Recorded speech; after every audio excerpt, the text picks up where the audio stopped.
नमस्कार दोस्तों, good morning. तो देखिए, आज हम आपको बताएंगे गद्यांश। ठीक है, ये आपका जो है ना क्लास 10th बोर्ड एग्ज़ाम के लिए बहुत ही अधिक इम्पोर्टेंट पॉइंट है। इसमें आपका जो है ना टोटल 20 नंबर का प्रश्न आपका आता है, जिसमें आपको ना ही कुछ याद करना है और ना ही आपको कुछ मेहनत करना है। इसमें आप बस ध्यान से इसको यानी 2 4 10 बार यानी इसका जो है प्रैक्टिस करिए। आप जो है ना 20 में से 20 उठा लोगे एग्जाम में। ठीक है, देखिए,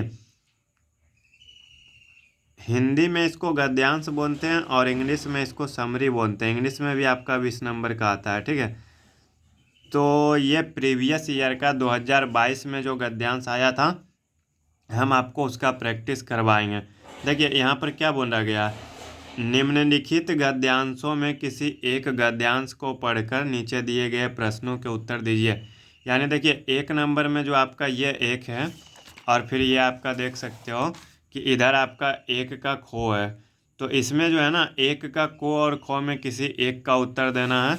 फिर आपको यहाँ पर 2 है और 2 का को है और फिर 2 का खो यहाँ है। ठीक है, तो यानी जो है ना आपको 1 नंबर में किसी एक को बनाना है, फिर आपको 2 नंबर में किसी एक को बनाना है। देखिए, आपको जो है ना इस गद्यांश में पूरा 30 मिनट देना है। कितना दोगे? 30 मिनट। अब आप सोच रहे होंगे कि 30 मिनट अगर हम इसी में दे दें तो फिर बाकी प्रश्न के लिए क्या देंगे। देखिए, आपके पास सब्जेक्टिव के लिए लगभग 1.5 घंटा का टाइम होता है और 1.5 घंटा में आप सोचिए कि 20 नंबर आपका यही है, तो आपको जो है ना 20-30 मिनट टाइम दीजिए। इसको आराम से पढ़िए। आपको 15-15 मिनट करके 2 गद्यांश बनाना है। सबसे पहले आपको क्या करना है, इसको पढ़ना है। देखिए, तो चलिए इसको हम लोग पढ़ते हैं कि इसमें क्या बोल रहा है। ईश्वर चंद्र विद्यासागर बंगाल पुनर्जागरण के स्तंभों में से एक थे। यानी ईश्वर चंद्र विद्यासागर जो थे वो बंगाल के पुनर्जागरण के स्तंभों में से एक थे। अगला देखिए क्या है, वे एक प्रसिद्ध लेखक, बुद्धिजीवी और सबसे बढ़कर मानवता के बड़े समर्थक थे। यानी वो क्या थे, एक लेखक थे, बुद्धिजीवी थे और मानवता के बहुत बड़े समर्थक थे। चलिए, अगला प्रश्न है, इनका एक प्रभावशाली व्यक्तित्व था जिसके कारण उस समय के ब्रिटिश अधिकारियों द्वारा इनका सम्मान किया जाता था। इनका मतलब किनका? विद्यासागर जी का, ईश्वर चंद्र विद्यासागर जी का। देखिए, अब आपको अगर प्रश्न में पूछे कि ब्रिटिश अधिकारियों के द्वारा किनका सम्मान किया जाता था, तो कुछ लोग क्या करेंगे, उत्तर में लिख देंगे ब्रिटिश अधिकारियों के द्वारा इनका सम्मान किया जाता था। तो वहाँ पर आपका 2 नंबर क्या होगा, कट जाएगा। इनका नहीं, आपको नाम लिखना है। ठीक है, ब्रिटिश अधिकारियों द्वारा ईश्वर चंद्र विद्यासागर का सम्मान किया जाता था। चलिए, अगला प्रश्न है, इन्होंने बंगाली शिक्षा प्रणाली में क्रांति ला दी थी। अगर आपको क्वेश्चन में पूछ दे कि ईश्वर चंद्र विद्यासागर ने कहाँ की शिक्षा प्रणाली में क्रांति लाई थी, तो क्या बोलना है, बंगाल की। ठीक है, नहीं तो आपसे प्रश्न पूछ दे कि बंगाली शिक्षा प्रणाली में क्रांति किसने लाई थी, तो कुछ लोग लिख देगा इन्होंने बंगाली शिक्षा प्रणाली में क्रांति ला दी थी। नहीं, तो आपको लिखना है ईश्वर चंद्र विद्यासागर ने बंगाली शिक्षा प्रणाली में क्रांति ला दी थी। चलिए, अगला प्रश्न है, बंगाली भाषा को लिखने और सिखाने के तरीके को आगे बढ़ाने का काम किया। इनकी पुस्तक बोर्नो पोरिचोई, ठीक है, बोर्नो पोरिचोई अभी भी बंगाली वर्णमाला सीखने के लिए परिचयात्मक पाठ के रूप में उपयोग की जाती है और कई विषयों में इनके विशाल ज्ञान के कारण इन्हें विद्यासागर की उपाधि दी गई थी। अगर आपको पूछ दे कि विद्यासागर की उपाधि इन्हें क्यों दी गई, तो लिखेंगे कई विषयों में इनके विशाल ज्ञान के कारण इन्हें विद्यासागर की उपाधि दी गई। या अगर आपको पूछे कि कई विषयों में विद्यासागर जी को ईश्वर चंद्र जी को विद्यासागर की उपाधि की दी गई, तो लिखेंगे कई विषयों में विद्यासागर यानी ईश्वर चंद्र विद्यासागर के विशाल ज्ञान के कारण इन्हें विद्यासागर की उपाधि दी गई थी। तो चलिए अब हम लोग क्या करेंगे, हमने आपको क्या बोला, शुरुआती 5 मिनट में आपको ध्यान से पहले पढ़ना है, इसको पढ़िए, उसके बाद प्रश्न को भी सभी को एक बार पढ़ लीजिए। ईश्वर चंद्र विद्यासागर बंगाल के लिए क्या थे, ठीक है। फिर आपका दूसरा क्या है, ब्रिटिश अधिकारियों द्वारा किसे सम्मान मिलता था। देखिए हमने आपको अभी बताया था कुछ देर पहले, ईश्वर चंद्र विद्यासागर ने कहाँ की शिक्षा प्रणाली में क्रांति ला दी, ये भी हमने आपको बताया था। ईश्वर चंद्र विद्यासागर द्वारा लिखित पुस्तक का नाम अभी कुछ देर पहले बताए थे, बोर्नो पोरिचोई। विद्यासागर की उपाधि इन्हें क्यों दी गई। तो देखिए अब जो है ना, अब उत्तर लिखेंगे। देखिए हम सिर्फ आपको समझा कर नहीं छोड़ेंगे, आपके सामने जो है ना उत्तर भी लिख के दिखाएंगे। देखिए फर्स्ट में क्या है, ईश्वर चंद्र विद्यासागर बंगाल के लिए क्या थे। तो देखिए ये आपका फर्स्ट ही पॉइंट में था कि ईश्वर चंद्र विद्यासागर बंगाल के पुनर्जागरण के स्तंभों में से एक थे। तो देखिए आपको क्या करना है ना, साफ सुथरा लिखना है, जितना भी लिखिए ना साफ सुथरा लिखिए। तो अगर आप साफ सुथरा लिखते हो, अच्छे राइटिंग में लिखते हो ना, तो आपको 20 में 20 मिल जाएगा। इसमें देखिए नंबर आपका कहाँ काटता है, या तो आप गलत उत्तर दोगे तो, नहीं तो दूसरा जो है आप हर्षी कर, दीर्घी कर, पॉइंट, चंद्र बिंदु ये सब छोड़ोगे तब। तो देखिए लिखेंगे ईश्वर चंद्र विद्यासागर बंगाल के पुनर्जागरण के स्तंभों में से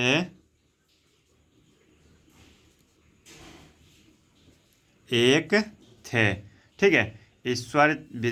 सॉरी यहाँ पर देखिए ईश्वर चंद्र, देखिए यही सब आपका गलत होगा। जैसे अभी हमने ईश्वर चंद्र की जगह क्या ईश्वर लिख दिया, यही सब अगर आप करोगे तो आपका हाफ मार्क्स, 1 मार्क्स क्या होगा, कट जाएगा। तो आपको ध्यान से लिखना है। चलिए दूसरा देखते हैं, दूसरे में क्या है बच्चों, दूसरा प्रश्न है ब्रिटिश अधिकारियों द्वारा किसे सम्मान मिलता था। तो देखिए आपने क्या करना है ना, ये पूरा देखिए लिख दीजिए बस किसे, ये जो प्रश्नवाचक शब्द है इसके जगह आप उत्तर को लिख दीजिए। ब्रिटिश अधिकारियों द्वारा, ब्रिटिश अधिकारियों द्वारा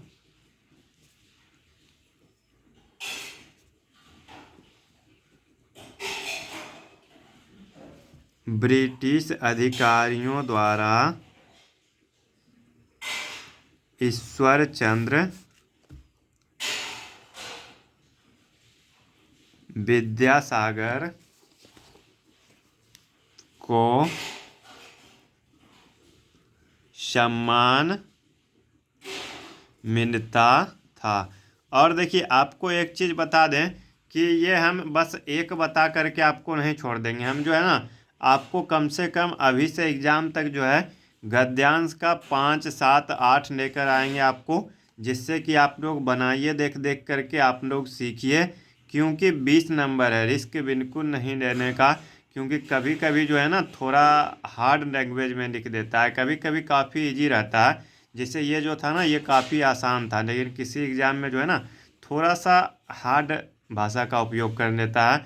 तो आपको वो तब बनेगा ना जब आप पहले से यानी रिवीजन करते आए हो, पहले से बनाते आए हो, तो आपको कोई हार्ड नहीं लगेगा, कोई मुश्किल नहीं लगेगा। अब जो बच्चे सोचते हैं ना कि अरे इसमें तो पढ़ के उत्तर दे देना है, क्या रिवीजन करना है, अरे भाई आप 20 नंबर से गद्दारी कर रहे हो, ठीक है। आप हो सकता है गलत उत्तर दोगे तो 20 में 10 हो जाए, 5 हो जाए, 8 हो जाए, तो वो आपके रिजल्ट पर बहुत प्रभाव डालेगा। इसीलिए आपको इस 20 नंबर को बिल्कुल नज़रअंदाज नहीं करना है। और ये सिर्फ 20 नहीं है, 20 आपका हिंदी में, 20 आपका इंग्लिश में, और 20 आपका संस्कृत में भी रहता है। शायद संस्कृत में 15 या 20 होता है। तो ये आपका लगभग 50 से 60 है, ठीक है। तो इसीलिए आपको इसमें रिवीजन करना है, भरपूर रिवीजन करना है। क्योंकि 60 नंबर बोर्ड एग्ज़ाम में बहुत बड़ा बात है, ठीक है। वो भी बिना कुछ याद किए, सिर्फ आपको अपनी समझ के द्वारा, आपको अपना प्रैक्टिस के द्वारा 60 नंबर ला सकते हो। चलिए अगला प्रश्न है, ईश्वर चंद्र विद्यासागर ने कहाँ की शिक्षा प्रणाली में क्रांति ला दी। तो देखिए इसको लिखेंगे ईश्वर चंद्र विद्यासागर ने कहाँ की, तो बताइए कहाँ की। हमने आपको बताया था ना, बंगाल की शिक्षा प्रणाली में क्रांति ला दी। अब देखिए, कुछ अगर मान लीजिए कुछ बच्चे थोड़े कमज़ोर होते हैं, उनको ये उत्तर अपने से बना के नहीं लिख पाते हैं, तो आप जो है अभी हमने क्या बताया आपको, यहाँ पर जो है प्रश्न को पढ़िए और खोजिए कि यहाँ पर प्रश्नवाचक वाक्य शब्द कौन सा है। जैसे देखिए, ईश्वर चंद्र विद्यासागर ने कहाँ की, तो वो पूछ रहा है कहाँ की शिक्षा प्रणाली में क्रांति ला दी। तो आपको सिर्फ जो है ना ये चेंज करना है, क्या करना है, ये चेंज करना है कहाँ को। तो देखिए कहाँ का क्या है, यहाँ पर देखिएगा, इसमें खोजिएगा, आप खोजिए शिक्षा प्रणाली में क्रांति, शिक्षा प्रणाली में क्रांति। तो देखिए कहाँ की जगह क्या है, बंगाली, तो बंगाल की शिक्षा प्रणाली में क्रांति, बंगाल का बंगाली होता है, ठीक है। तो इस प्रकार से आप लोग उत्तर दीजिएगा। चलिए अगला प्रश्न है कि ईश्वर चंद्र विद्यासागर द्वारा लिखित पुस्तक का नाम क्या था। देखिए इसमें प्रश्न क्या है, क्या, क्या है ना, तो क्या को हम लोग हटा करके पुस्तक का नाम लिख देंगे, ईश्वर चंद्र विद्यासागर द्वारा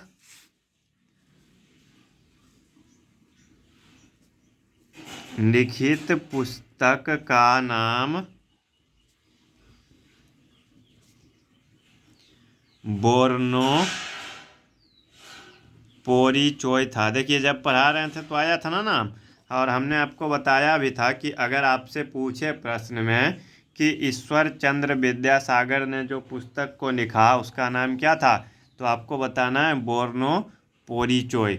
अगला प्रश्न है कि विद्यासागर की उपाधि इन्हें क्यों दी गई, विद्यासागर की उपाधि इन्हें क्यों दी गई। देखिए ये सबसे लास्ट शब्दों में पढ़ा था हम लोगों ने, कई विषयों में इनके विशाल ज्ञान के कारण इन्हें विद्यासागर की उपाधि दी गई थी। तो चलिए लिख देंगे, कई विषयों में। आपको देखिए वहाँ पर देख करके लिखना है, जिससे कि आप हर्षीकर दीर्घीकर में गलत नहीं करो, ठीक है। हमारे पास जगह थोड़ा कमी होने के वजह से ढक जाता है, लेकिन आपको तो ऐसा कोई दिक्कत नहीं होगा। कई विषयों के नहीं में, और देखिए एक चीज़ आप ध्यान रखिए एग्जाम में, जैसे हमने यहाँ के लिख दिया गलती से, तो के लिख दिया गलत हुआ तो बस यहाँ इसे घेर दिया ना। अब कुछ लोग क्या करेगा, इसे इसे घसर रहा है, ये बिल्कुल नहीं करना है आपको। अगर गलत हो बस थोड़ा सा घेर दीजिए। अगर आपने इतना उत्तर लिखा, अगर आपका वो गलत हो गया, मान लीजिए पूरा गलत हो गया, तो आपको क्या करना है ना, तो आपको ऐसे करके इसको चारों तरफ से घेरिए और बीच से इसे क्रॉस कर दीजिए, बस। नहीं कि पूरा घसरिए, वो आपका कॉपी पर बहुत इम्पैक्ट डालेगा, कभी भी ये भूल नहीं करना है, ठीक है। कई विषयों में इनके विशाल ज्ञान के कारण इन्हें, देखिए अब आप सोच रहे होंगे कि हमने इन्हें क्यों लिखा, तो इसमें देखिए प्रश्न में भी इन्हें ही दिया गया था, इसीलिए विद्यासागर की उपाधि दी गई। देखिए अगर आप इस प्रकार से उत्तर दोगे ना, पाँचों से पाँचों, भाई अगर आपका बीच में हर्षीकर दीर्घीकर चंद्र बिंदु ये सभी नहीं छोड़ते हो, पूर्ण विराम ये सभी आप ध्यान में रखते हुए पूरा लिख देते हो, आपको जो है 10 में से 10 नंबर मिल जाएगा। तो आप सोच रहे होंगे कि हमने आपको 20 नंबर बोला था, आप 10 नंबर में आ गए, ये तो धोखेबाजी है। अरे आपको 2 गद्यांश बनाना है, अभी ये एक का हमने बताया है ना, हमने अभी आपको एक लिख करके सिखाया है, आपको इस प्रकार से जो है ना 2 बनाना है। देखिए हमने आपको सिखाते हुए भी क्या, सिखाते हुए भी उत्तर दिया पढ़ते हुए, फिर भी हमने आपको 15 मिनट में लिख करके दे दिया। तो इसी प्रकार से आपको भी कोशिश करना है। और देखिए अगर आपके पास क्वेश्चन बैंक हो, अगर आपके पास प्रीवियस क्वेश्चन हो, तो आप क्या करिए, चाहे मॉडर्न पेपर हो, तो जो गद्यांश दिया हुआ है उसका प्रैक्टिस करिए। कम से कम आपको एग्ज़ाम से पहले 10 हिंदी, 10 इंग्लिश और 10 संस्कृत, इन तीनों का आपको प्रैक्टिस करना है, इन तीनों का अभ्यास करना है। इससे आपको 60 नंबर आसानी से मिलेगा बच्चों। 60 नंबर कोई फ्री में बांटता नहीं है, 6 नंबर भी बहुत बड़ी बात होती है। तो यहाँ पर तो आपको 60 नंबर मिल रहा है, तो इसीलिए आपको जो है कम से कम एग्ज़ाम तक 10 गद्यांश का ज़रूर से ज़रूर अभ्यास करना है खुद से बनाने का। ठीक है। और देखिए अभी हम भी जो है यानी ये हमने आज एक वीडियो बनाया गद्यांश का, और भी मेरे पास बहुत सारा प्रश्न है, अभी 3 गद्यांश इसमें भी बचा हुआ है। हम भी कोशिश करेंगे कि आपको 8-10 का यानी बनाने के लिए समझा दें। ठीक है। तो चलिए ये वीडियो अब हम लोग यहीं पे समाप्त करेंगे, और आप लोगों को एक छोटा सा खुशखबरी दे दें कि ये हमारा जो न्यू यूट्यूब फैमिली है योर स्टडी मेट, ये 100 के पार पहुंच चुकी है। तो आप लोग जो है अपना प्यार इसी तरह से बनाए रखिए, और वीडियो को अधिक से अधिक लाइक शेयर एंड सब्सक्राइब करें। आपके दोस्त वगैरह हो आप उनको शेयर करें जो कि क्लास 10th में पढ़ते हो, आप अपने स्टोरी पे लगा सकते हो। और वीडियो अगर थोड़ी सी भी पसंद आए तो वीडियो को लाइक करें, शेयर करें। चलिए मिलते हैं नेक्स्ट वीडियो में। धन्यवाद। जय हिंद।